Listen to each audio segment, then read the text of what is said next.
गरमागरम मस्त खमंग खरपूस असे मेथी पराठे बनवून घेतलेले आहे। बघा, अगदी कवळी मेथी भेटली होती मला बाजारात, तर मी ती निवडून घेतली, स्वच्छ धुवून घेतली आणि छान बारीक बारीक त्याला चिरून घेतली आहे। थोडी मी याच्यात पालक पण घातलेली आहे, पण जास्तीत जास्त प्रमाण मी इथे मेथीचंच घेतलेलं आहे। अगदी व्यवस्थित पहिले धुवून घेतली आहे आणि मग निथळत्या पाण्यानंतर मी त्याला बारीक चिरून घेतलेली आहे। इथे मी कणिक घेतलेली आहे पहिले आणि पूर्ण मी चिरलेली मेथी इथे घेऊन घेते एक साथ। आणि थोडंसं कणिक जर मला लागणार असेल तर मी ती नंतर टाकून घेईल। पहिले मी असलेली मेथी पहिले याच्यात टाकून घेतलेली आहे। इथे माझ्याजवळ कांद्याची चोप पण होती, तर मी ती पण इथे घातलेली आहे। छान व्यवस्थित छान हिरवं पराठा केलेला आहे मी इथे। भरपूर प्रमाणात इथे आयन जाणार आहे। इथे सगळ्यात आधी मी तीळ घालून घेतलेली आहे। ओवा छान हाताने रब करून तो घालते आहे। जिरं पण थोडंसं हाताने मी घासून घेते आहे आणि मग घालते। त्याच्याने त्याची चव खुलून येते। हळद, तिखट आणि थोडंसं मी इथे तेल घालून घेणार आहे। इथे मी चिली फ्लेक्स होते माझ्याजवळ, तर मी इथे चिली फ्लेक्सचा पण वापर केलेला आहे। तुमच्याकडे नसेल तर तुम्ही इथे स्किप करू शकता। एक 2-3 टेबलस्पून मी इथे बेसन वापरलेलं आहे। त्याच्यामुळे काय होतं, थोडंसं आपले पराठे खमंग होतात। इथे मी दही वापरून घेतलेलं आहे। दही तुमच्याजवळ नसेल तर तुम्ही ते स्किप करून घेऊ शकता। चवीनुसार मीठ घातलेलं आहे आणि तेल घातलेलं आहे। इथे दही घातल्याने काय होतं की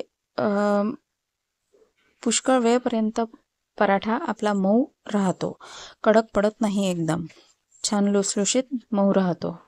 इथे मी सगळं एकत्र करून घेते आहे कणकीमध्ये। मेथी, पालक, तेल, तिखट, मीठ सगळं एक साथ फिरवून घेते आहे कणकीमध्ये आणि लगेच भिजवून घेणार आहे। इथे खूप सैल कणिक मी भिजवणार नाहीये, थोडीशी कडक, खूप कडक पण नाही पुऱ्यांसारखी आणि पोळीसारखी खूप मऊ नरम पण नाही। इथे मी हे बघा थोडं थोडं पाणी घालून सगळं एकसाथ मळून घेते आहे। थंडीचे दिवस आहेत, आता डिसेंबर महिन्यामध्ये खूप वारा सुरू झालेला आहे। मेथी खाणं, हिरव्या भाज्या खाणं अगदीच आपल्या शरीराला खूप गुणकारी आहे। हे बघा व्यवस्थित गोळा मळून झालेला आहे माझा। आता एक 5-10 मिनिटं मी थोडा त्याला रेस्ट करू देणार आहे। सगळं एकसाथ एकजीव होतं, मुरते कणिक आणि मग आपले पराठे छान होतात।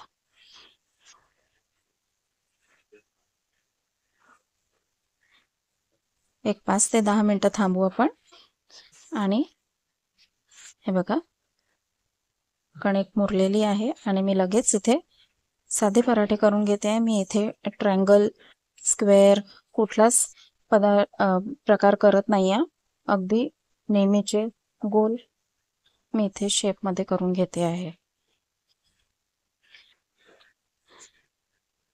नुसते साधे पोळीसारखे लाटायचे आहे, फक्त थोडंसं इथे आपल्याला पोळीपेक्षा जाड ठेवायचा आहे पराठा आणि तो छान खमंग खरपूस भाजून घ्यायचा।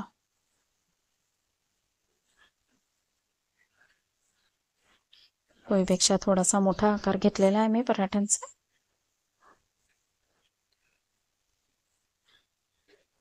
हे बघा एक साइड झाली की त्याला पलटवून घ्यायचं आहे आणि दुसऱ्या साइडला डागा येतपर्यंत ती बाजू आपल्याला हे बघा डागा येतपर्यंत भाजून घेऊ, मग पलटवायचं आहे आणि छान सगळ्या कोपऱ्यांपर्यंत आपल्याला तेल लावून घ्यायचं आहे।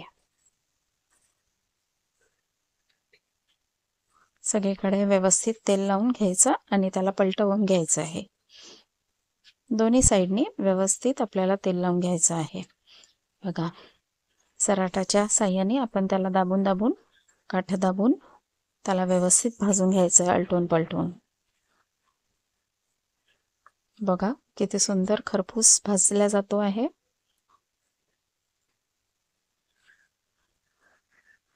हे बघा, व्यवस्थित डागा आले, दोन्ही साईडनी छान खमंग भाजला गेला आहे.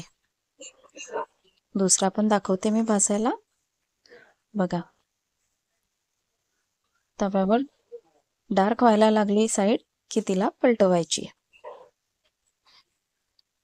डाग आले की त्याला पुन्हा पलटवून घ्यायचं आणि तेल लावून घ्यायचं. तुम्हाला खूप खरपूस आवडत नसेल आहे तर खूप डाग येतपर्यंत भाजू नका. अगदी लगेच तुम्ही तेल लावल्यावर आलटून पलटून लगेच ते तुम्ही डब्यात ठेवून घ्या. पण मला खरपूस आवडतात म्हणून मी ते व्यवस्थित दाबून दाबून भाजून घेते आहे. हे बघा, छान डाग येतपर्यंत मी ते भाजून घेते आहे. खरपूस खमंग मस्त. चला तर मग गरम गरम खायला.